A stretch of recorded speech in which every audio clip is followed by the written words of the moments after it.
more of the haul from my mother-in-law's house. And this is just everything that didn't fit in the previous 3 categories of pottery, jewelry, and books. Although there is one piece of pottery that I should have put in the pottery video, and that's this piece of Maori ware from Grimwades, England. There's the mark on the back. This is kind of lusterware, and although it looks shiny and new, it dates from the 1930s.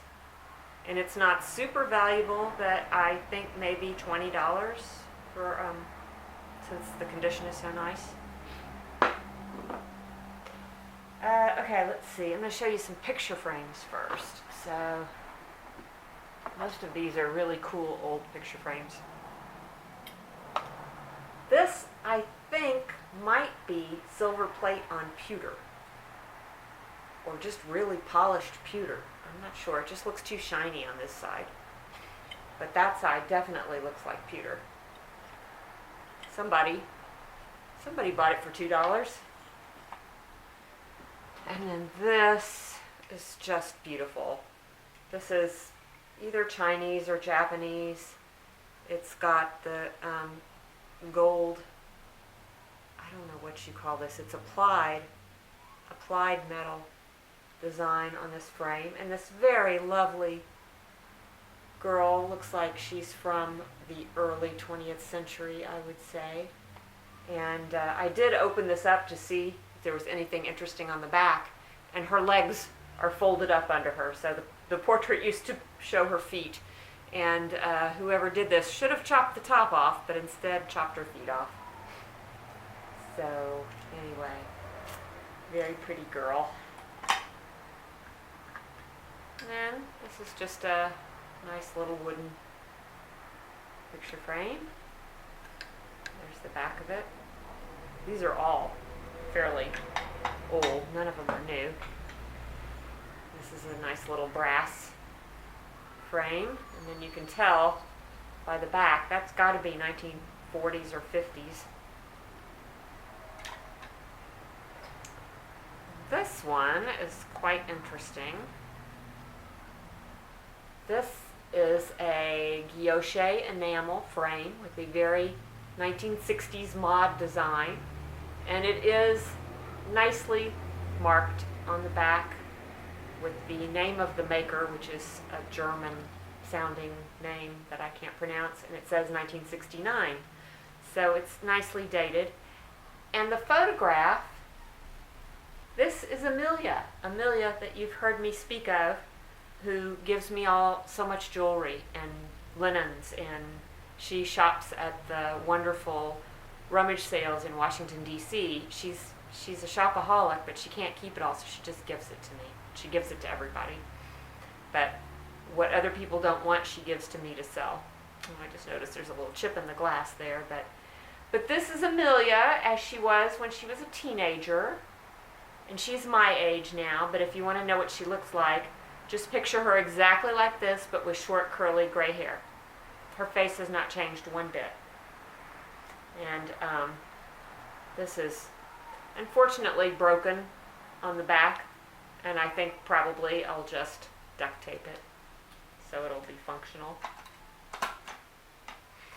And then 2 more little antique brass picture frames. These are just so precious. There's one.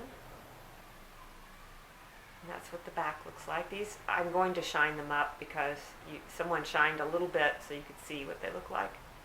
That's got a very nice Art Nouveau look to it. I don't think they're marked. And this one looks a little more Victorian. And that's the back. They're just so sweet. I have not researched those. I don't know what they'll sell for. And this is hammered copper artwork of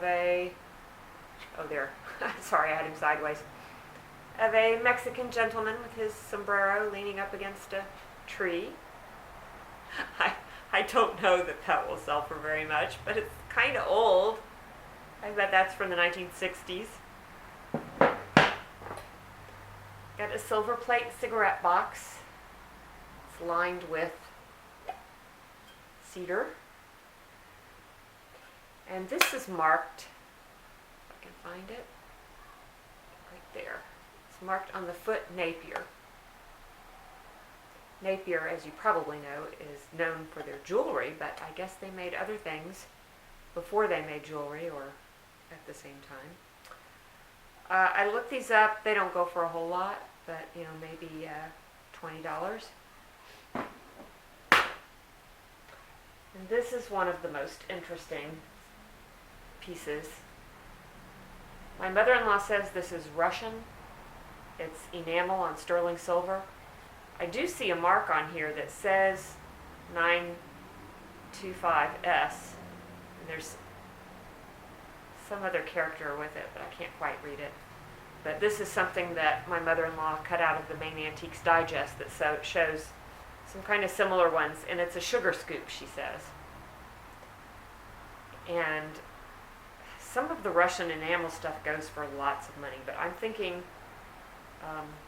this will be at least, well, if it's very unfortunate, it'll be worth $50. If it's real fortunate, it'll be worth more than $100. I just need to do more research. Then we have, I don't know what these are. They're little letters. They're from El Salvador. They look like they're hand painted. They have stamps on the back. They're the letter Q. This video is brought to you by the letter Q. Someone made them into earrings. But I think they look completely silly as earrings, so I don't know what they are. I have these two little wooden dolls, which are just adorable, but unfortunately they're not in very good condition. She's missing paint from her face, and whatever was in her basket is gone. I imagine it was fruit or bread or something. And then he's missing almost all the paint from his front. I think these might be Polish. So I don't know about those. And then these are some little owls that were also, I think my sister-in-law did this. I think she made them into earrings. She makes these kind of, they're kind of tongue-in-cheek joke earrings that are just, gigantic, that nobody would actually wear, for her sister, who does wear big earrings, but usually not this big. And I think I'm going to make those into Christmas ornaments because they're so cute.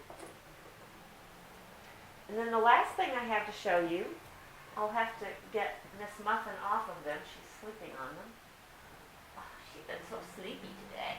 Oh, yeah. Oh, yeah. There she is. There's my little girl. Oh, she's all sleepy. She doesn't want to get up. All right, but you shouldn't be sleeping on my nice clothes. Okay. This is embroidered from China, 1970s. This is like the nice made in China stuff, not the crappy made in China.